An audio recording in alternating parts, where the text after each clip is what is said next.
The quiet click of the deadbolt sliding into place was always my favorite sound. It meant I was safe.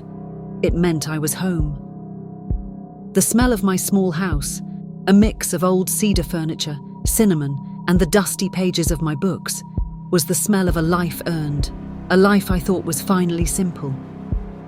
I was standing by the sink, rinsing the last of the dinner dishes, when the call came. Not a ring, but a text message from a number I didn't know. "Grandma, my friend needs a safe place. Please. Tonight. She will be there in 1 hour." That was all. No signature. No "hello," just an urgent, naked plea.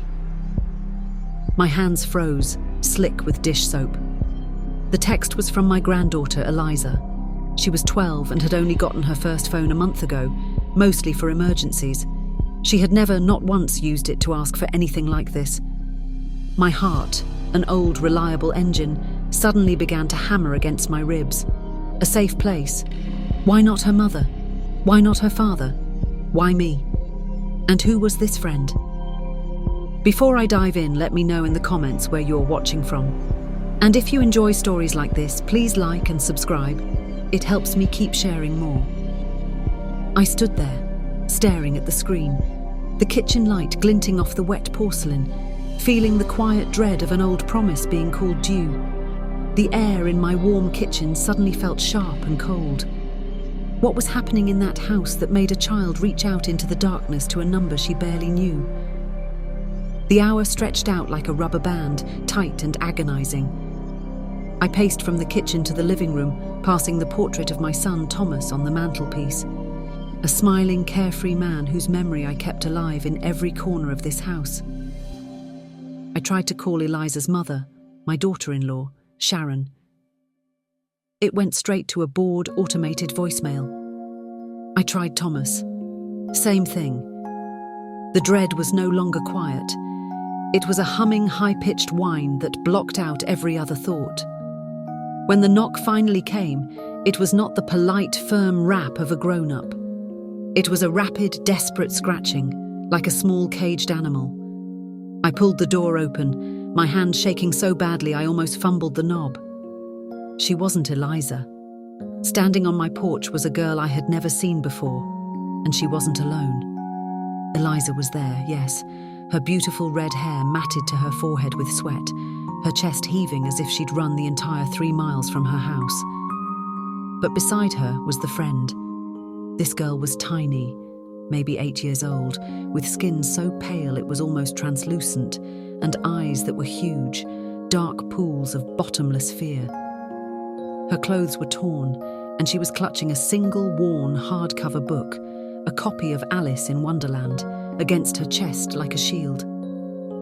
What struck me, what made the blood drain from my face, wasn't the dirt on their clothes or the panic in their eyes. It was the sound. The girl was making a sound, a low, constant whimper that came not from her throat but from deep in her chest, a sound of absolute, complete betrayal. "Grandma, this is Lana," Eliza gasped, pushing the smaller girl gently toward the light of my hallway. She needs a place to sleep. Just for tonight. Mum and Dad don't know she's here." The way Eliza said "don't know" was too flat, too deliberate. It was a lie, and we both knew it. I stepped back, pulling them both inside, the small house instantly feeling too small, too bright, too exposed. Lana wouldn't look up. Her hair, long and dark, fell forward, hiding her face, but I could hear her breathing, shallow, hitched and ragged. Sight was my sense for this moment. I focused on her hands. They were raw, scraped, and one knuckle was visibly swollen, a dark purple bruise blooming under the pale skin. "Lana," I said softly, my voice a gentle, low murmur, the only way I knew to approach a frightened creature. "Sweetheart, my name is Diane. You are safe here. Can you tell me what happened to your hand?" She didn't move. She just squeezed the book tighter. Eliza, exhausted, leaned against the closed door, her shoulders slumped. "It was a long night. We just need to rest, Grandma. Please don't call anyone, please." I looked at my granddaughter, the girl I helped raise, the one who knew my secret pain after Thomas died, the one I had promised to always protect. And in her eyes, I saw not just exhaustion, but a terrible, desperate regret and grief. She regretted asking for my help, perhaps, or she regretted whatever she had seen or done that led her to this moment. But she was standing on my side of the door. That was all that mattered. I took Lana's hand, so small and bird-like, and slowly, gently led her toward the kitchen. The kitchen light was warm yellow, and the room was filled with the smell of my unused dinner, chicken and dumplings. Touch. I felt the dampness of her skin, the surprising heat coming off her small body. Come, my loves. We'll sit. We'll have some warm cocoa, and then we'll talk. I need to know why you ran, and why Sharon and Thomas can't know you're here. The name Thomas felt heavy on my tongue, a name I had to be careful with. But the moment I said it, Lana flinched again, a full-body jerk this time. She dropped her book, and it hit the linoleum floor with a sharp, unforgiving slap. She didn't reach for it. She just stood there, trembling. I made them both sit at the kitchen table, the two children huddled together, Eliza's arm a protective sling around Lana's back. I put the steaming mugs of cocoa in front of them, the sweet, rich aroma a feeble attempt to fight the fear in the room. I wanted to scream. I wanted to call Thomas, march over there and demand answers. But I saw the absolute terror in Lana's eyes, and I kept the rage locked down. Lana, I said, leaning forward, my voice low and serious, I need you to look at me, just for a second. Slowly, hesitantly, she lifted her head. Her hazel eyes, swimming with tears she was valiantly trying not to shed, met mine. She didn't speak. But the sheer, unspoken misery in that one look was a confession. She was screaming, a lot. They told her to be quiet. Then they put her in the black room. The words didn't come from Lana. They came from Eliza, a low, choked, shocking revelation that cut through the silence like a shard of glass. I turned to my granddaughter. Eliza, what are you talking about? Who was screaming? What black room? Eliza just shook her head, tears finally overflowing and carving clean paths through the grime on her cheeks. I can't, Grandma. I promised her I wouldn't tell. But the look she gave me, the desperate, pleading look of a child whose moral compass had shattered, told me everything I needed to know. The betrayal was complete, and it was rooted at the heart of my family. What dark secret had Thomas and Sharon allowed to be put in a black room that was now sitting at my kitchen table, terrified and bruised? The first shock of Eliza's confession had passed, leaving me not with panic but with a terrible cold focus. Quiet dread settled over the house like a morning fog. I didn't press Eliza for details. I knew she had already given me all she could. Instead, I focused on the immediate task. Safety. I led the girls into the small guest bedroom, which was usually a cheerful space, all soft quilts and floral curtains, and told them, "You two are sleeping in here. I will be just outside the door. Nobody is getting past me tonight. Not Sharon, not anyone." Lana, still silent, looked around the room, and I watched her tiny shoulders relax just a fraction. This was the first place she had truly let her guard down. I found a clean flannel nightgown for her, and she slipped into it quickly, as if afraid to take too long. Sound became my focus. As she was changing, a small gasp escaped her, a sound of pain. I rushed to her. "Lana, show me your hand again." It was worse than I thought. The swelling on the knuckle was throbbing, a deep, angry colour, and the skin beneath her wrist was raised and red, almost blistered. "It hurts, Grandma," she finally whispered, her voice barely audible like dry leaves scraping on pavement. "She hit me. She." I didn't need to ask who. The name hung in the air. Sharon.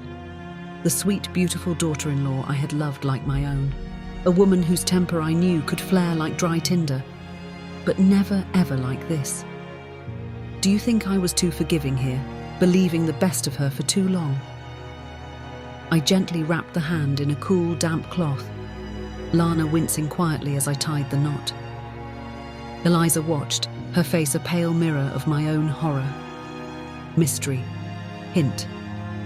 But that wasn't the deepest cut Sharon had left on these children. Later, the girls were asleep.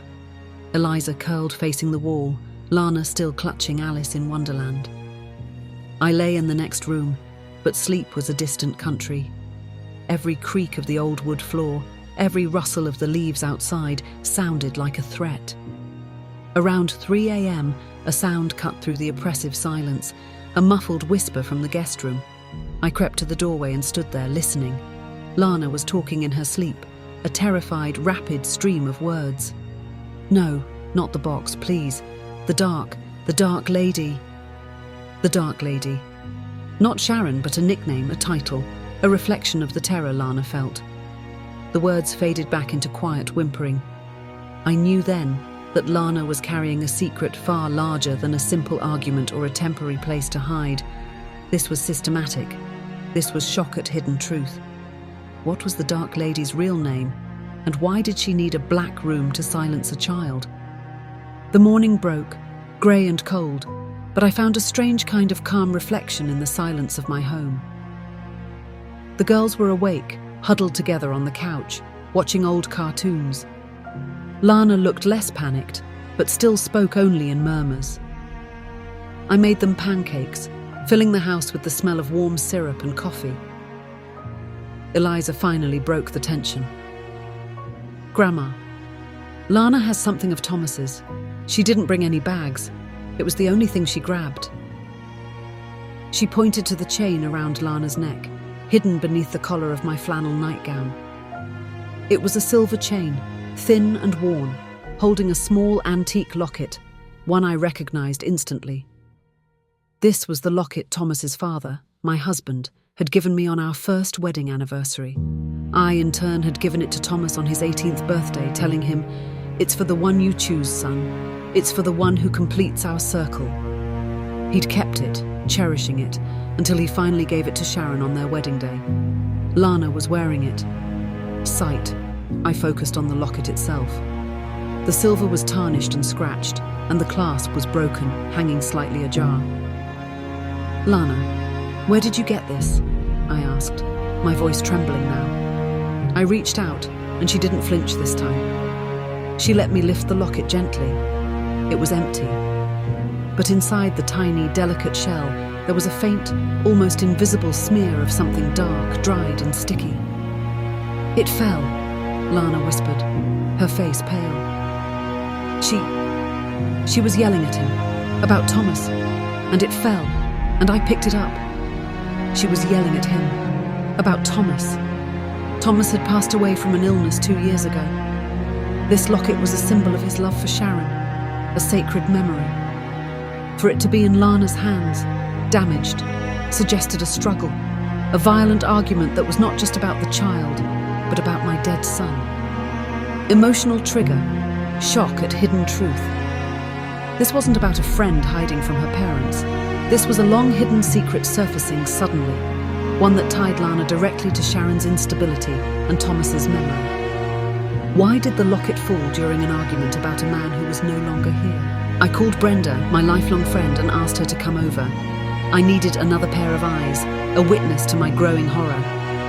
She arrived within minutes, her face drawn when I introduced her to the silent, fragile Lana. I told Brenda everything, ending with the broken locket. Brenda just held my hand, her touch solid and warm, a small anchor in my spiraling world. "Diane, you have to call the police. That girl is hurt." "I can't yet," I insisted, the old sense of quiet dread overriding logic. "Sharon will spin it. She'll say I'm a grieving grandmother trying to steal my granddaughter. I need proof. I need to know what the black room is." I looked at Lana, who was now sitting closer to Brenda, seemingly finding a small measure of safety in a new face. Rhetorical hook. What would you have done if your own son's memory was being used as the fuel for this kind of cruelty? "Lana," I asked, my voice low, "can you tell Brenda about the room? What is it?" Lana took a deep, shuddering breath, her small chest rising and falling quickly. She spoke for the first time in a full paragraph, every word a small tear in the fabric of my reality. "Sound. Her voice was thin and shaky. "It's the attic. It's not a bedroom. It's just wood and dust. The latch is outside. The dark lady puts her in there when she doesn't do the thing right." "The thing?" I prompted, the word catching in my throat. "The reading," Lana whispered, shame flooding her face. "She makes her read from the book, the big one. And when she gets a word wrong, she goes in the black room." Lana pointed to Alice in Wonderland on the table. "She was trying to teach her." Her. Lana wasn't the one being locked up. Lana was the witness. "Lana, who is she? Who is the other girl?" Lana's eyes welled up again, overflowing with fresh tears. "It's Bethany. She lives there. The dark lady says she has to learn to read or she can't go home." Bethany. Another name. Another layer of horror. This was not a friend visiting. This was a child being held and being abused for a twisted purpose. The stakes escalated from a family feud to a genuine crime. Threat unanswered. I thought I had reached the height of the horror, but then I realized the biggest twist was still hiding behind the lock. Brenda left quickly, her face a mask of shock, promising to return later. I had to focus on getting concrete evidence. The only link I had to this Bethany was Lana, and the only proof I had of Sharon's strange behavior was the constant denial. Then, as I was tucking Lana into bed for the afternoon, I noticed it. A small brown leather wallet was tucked inside the spine of Alice in Wonderland. This was a family betrayal revealed immediately. Sight, I opened it. Inside were 2 photographs. One of a woman smiling with a kind face and dark, worried eyes, and one of a girl, a small, bright-eyed girl who looked heartbreakingly like Lana's description of Bethany. The name on the driver's license inside the wallet was Miriam Hayes. Miriam Hayes. Lana's book had contained the key to the entire terrible secret. The wallet, the pictures, the driver's license. This was Bethany's mother. Lana had brought the mother's wallet, not the girl's. Why? I turned the wallet over and over. Then I saw a scrap of paper tucked into the bill slot. 3 names: Thomas, Sharon, Elias. I gasped, the air leaving my lungs in a rush. Elias, a name I had heard only in whispers and tabloid headlines before Thomas's death. Elias Thorne, the manipulative leader of a fringe, high-control religious group that Thomas had briefly been interested in years ago, before I convinced him to walk away. Had he really walked away? My heart was hammering with shock at hidden truth. Just as I was about to dial the police, the landline rang, a jarring, aggressive sound in the quiet house. I looked at the caller ID. Sharon. I hesitated, clutching Miriam's wallet. I knew I had to answer. I needed to know why she was calling now. Was she calling about Eliza, or was she calling about the other children? I picked up the phone, my voice flat, holding the locket and the wallet in my touch. "Diane, where is Eliza? Why isn't she answering her phone?" Sharon's voice was sharp, a high-pitched, frantic edge that was worse than screaming. Sound. It was pure, unfiltered panic. "She's fine, Sharon, she's here," I said, my voice measured and cold. "But you're not getting her back until you tell me what a little girl named Bethany is doing locked in your attic." There was a long, terrible silence on the other end, so dense I could almost hear her heart stop. You old witch!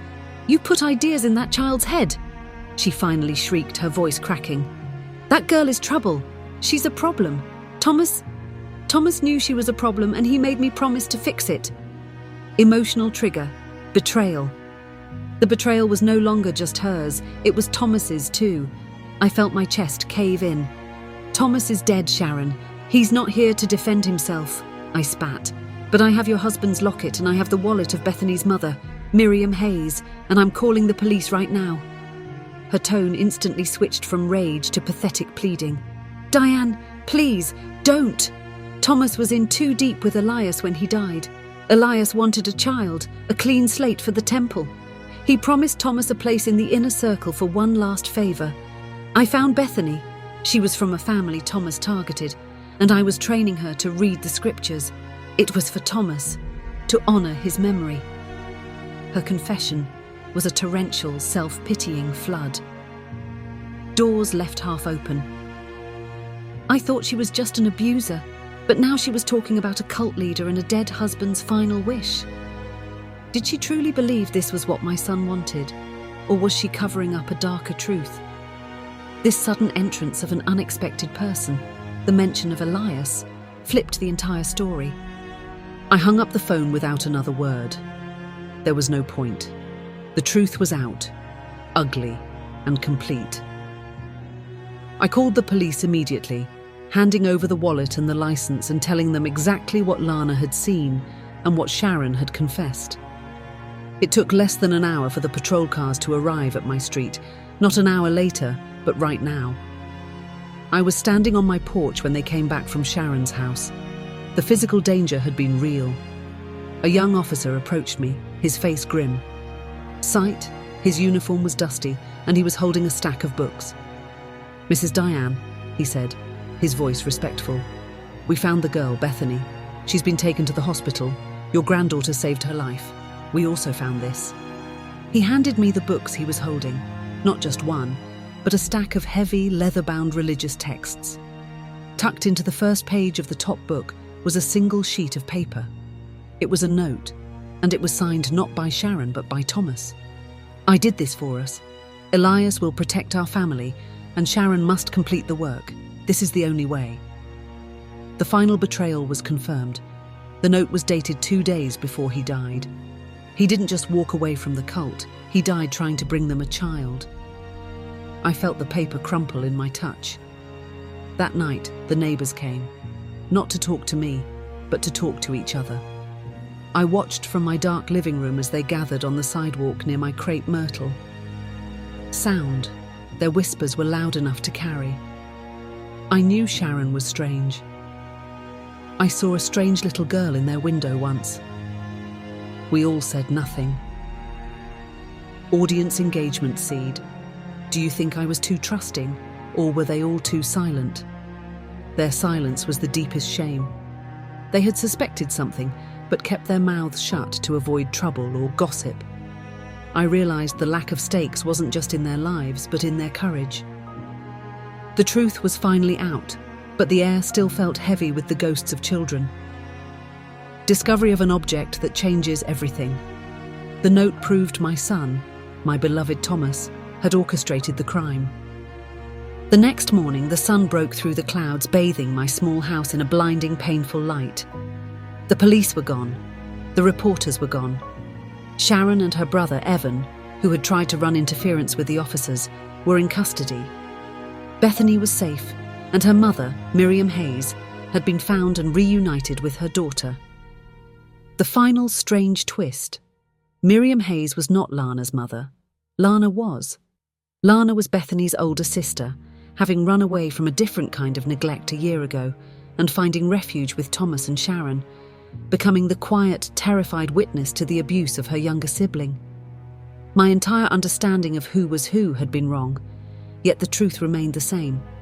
2 children were saved, and my family was broken forever by a terrible secret rooted in a cult's dark ambition and my son's desperate, misguided belief that he was securing a future for his wife and child.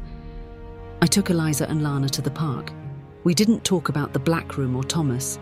We just walked, the late autumn leaves crunching under our feet, the sound of a simple, beautiful freedom. I watched the girls laugh, a real, unburdened sound, as they chased a small, stray dog.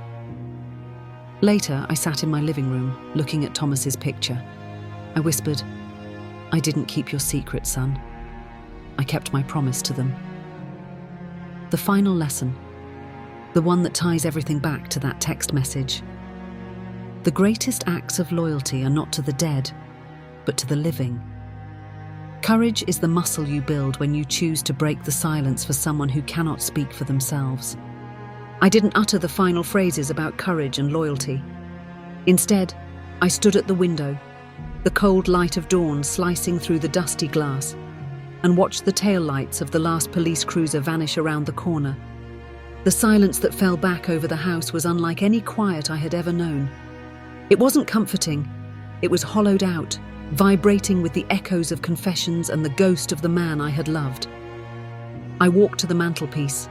The photo of Thomas, smiling, carefree, was gone, replaced by his final scribbled note. "I did this for us. Elias will protect our family." I picked up the frame, the glass cool against my fingertips, and placed it inside a large, unlabeled cardboard box. I did the same with his old baseball mitt, his college graduation tassel, and every framed photograph of him. I was systematically dismantling a myth, piece by heavy piece. I realized the tears I shed now were not for the loss of a loved one, but for the profound loss of trust in my judgment, in my family, and in the nature of good itself. I had protected his memory with the ferocious loyalty of a mother, and in doing so, I had nearly sheltered a crime. The greatest acts of loyalty are not to the dead, but to the living. That realization was the only anchor I had left. The police required days of my time. My house was a temporary annex for social services and detectives. I recounted the story again and again.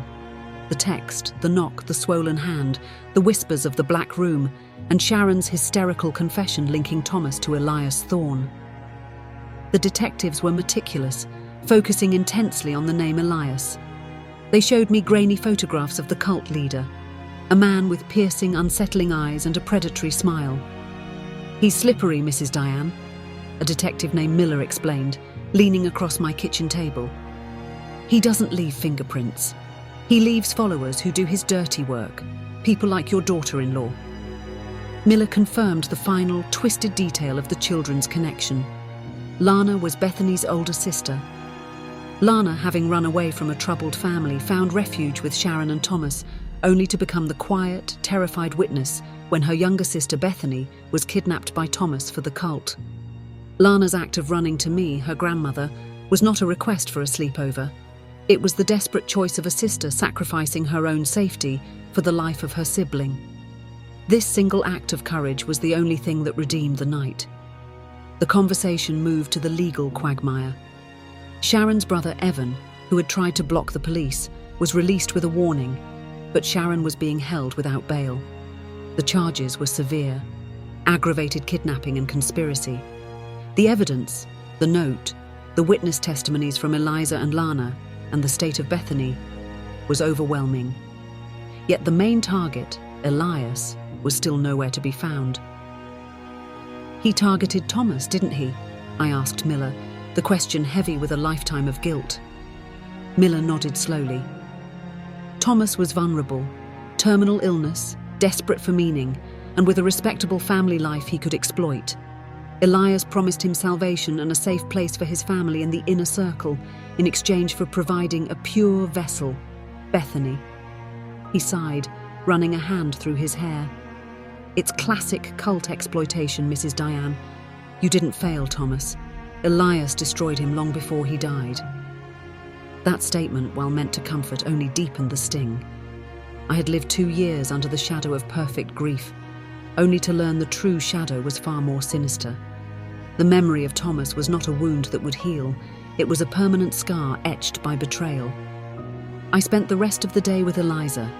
She was quiet, her usual sharp wit replaced by a nervous habit of checking the deadbolt on her door. The trauma was not a thing that ended with the arrests. It was a shadow that had settled over her childhood. I made her hot cocoa, the smell of which used to banish every fear. Now it just felt like a fragile shield. I knew I couldn't fix this with blankets and cocoa. I needed to rebuild her sense of safety from the ground up, starting with the truth. The truth about the attic, about her father's secret, and about the finality of their separation from Sharon. The worst moment was when Eliza asked about the picture of her father. "Grandma, why did you hide Daddy's photo?" I looked at the box containing his belongings, the touch of the confession note still vivid in my mind. "I didn't hide it, sweetie. I put it away for a while. Sometimes we have to put away things that hurt us, even if we love the person they belong to." "Did he love me?" she whispered. The question sliced through me. I didn't lie. "Yes, Eliza. He loved you more than anything, but people can be broken, and broken people do terrible, confused things. Your father made a final, terrible mistake that his love couldn't erase. But your love and his mistake are two different things. That was the only honesty I could offer. It was a partial truth, designed to preserve her spirit while acknowledging the gravity of the long-hidden secret surfacing suddenly.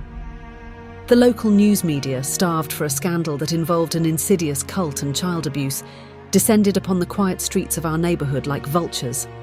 Reporters staked out my house and Sharon's abandoned home, their satellite trucks looming large, broadcasting the story of the Black Room Grandma across the state. I became the reluctant hero, but all I felt was exhaustion and shame. The narrative the reporters spun was simplistic. The evil daughter-in-law, the angelic granddaughter, and the brave grandmother. They willfully ignored the complexity, the years of silent complicity, and the terrible role Thomas had played. Their relentless sound, the constant ringing of my phone, the shouted questions from the sidewalk, was unbearable. I kept the curtains drawn tight, turning my home into a bunker. The neighbours, once cloaked in the silence of their shame, now found their voices, not to apologise for their inaction, but to justify it. I watched from my dark living room as they gave on-camera interviews, their faces earnest and concerned. "We saw Sharon was stressed, poor dear," one woman claimed. "We thought it was just grief. Who could have imagined a cult?" Their hypocrisy was a bitter pill. They had chosen comfort and lack of stakes over basic human decency. Their whispers had now turned into self-serving public pronouncements, absolving themselves of any responsibility. The most difficult public moment was the reunion of Lana and Miriam Hayes. The police asked me to attend as a gesture of goodwill. Miriam was a woman whose face was etched with the same fear I had seen in her daughter, but now overlaid with frantic relief. She embraced me, a hug that spoke volumes of terror and gratitude. "I tried everything," Miriam wept into my shoulder. "Elias's people were everywhere. They said he took her as payment. I was told if I spoke to anyone, they would hurt my other daughter, Lana." That single statement revealed the full scope of Thomas's crime. He hadn't just secured a child. He had used the threat of harming Lana to silence Miriam. The revelation left me physically nauseous. Lana, standing nearby, looked small and lost. But the moment she saw her mother, her face cleared. That single, silent, heart-wrenching hug between mother and daughter was the only pure thing to come out of the entire nightmare. It was a powerful act of touch that affirmed the choice I had made. Meanwhile, I had to contend with the immediate domestic fallout. Eliza could not return to her mother's house, which was now a crime scene. I was granted temporary custody. The social worker, a kind woman named Ms. Chen, explained the path ahead was long and complex, potentially involving years of therapy for Eliza to process her father's role and her mother's violence. One evening, I found Eliza sitting on the attic stairs, staring at the scarred wood of the latch. I sat beside her. "Touch," I put my arm around her small shoulders. "It's just an attic, sweetheart," I whispered. "It's just dust now." She leaned her head against my shoulder and looked up at me, her eyes older than her 12 years. "But what if Elias comes back, Grandma? Mom always said he could see everything. She said he would know if we broke the rules." I held her tighter, realizing the depth of the cult's manipulation. They hadn't just terrified Bethany. They had corrupted Sharon and imprinted a primal fear onto Eliza. This quiet dread was the cult's final weapon against us. I promised her fiercely and unequivocally that Elias was just a man and we were safe. But the lie felt thin, fragile. I knew I had to do more than promise. I had to actively dismantle the fear, brick by emotional brick. I knew that to truly banish the quiet dread from my house and from Eliza's mind, I had to destroy the last vestiges of Thomas's lie and Sharon's terror. My friend Brenda was instrumental during this period. She didn't offer empty platitudes, she offered practical help. She organised the move of Thomas's possessions to an off-site storage unit, clearing the house of his ghostly presence. She sat with Eliza when the panic attacks came, quietly drawing or reading aloud. One afternoon, I decided on the final act of cleansing. I went to the attic. I climbed the folding stairs, pulling the cord to release the latch. I stood at the top, flashlight in hand, staring into the space that had been the black room. It was just rough plywood, dusty beams, and insulation. But the emotional footprint was immense. The police had already scoured it, but I needed to see it for myself. I ran my gloved hands over the rough wood floor, feeling the vibrations of fear that must have permeated every cell of Bethany's tiny body. I found a few fragments of discarded paper, shredded bits of the cult scripture that Sharon had forced Bethany to read. I gathered them all into a heavy-duty trash bag. I scrubbed the floorboards, not with water but with raw bleach, trying to physically erase the stain of the abuse. Then I came to the most telling object. Hidden beneath a loose floorboard near the front gable was a small, locked metal box. The police had missed it. This was the box Lana had mentioned in her sleep. Using a screwdriver and a hammer, I violently forced the latch. Inside, there was a collection of items that explained everything, a meticulously organized ledger detailing donations from Thomas to Elias Thorne, totaling nearly $50,000 over 3 years, a map marked with several potential vessels from vulnerable families, with Bethany's name circled in red ink.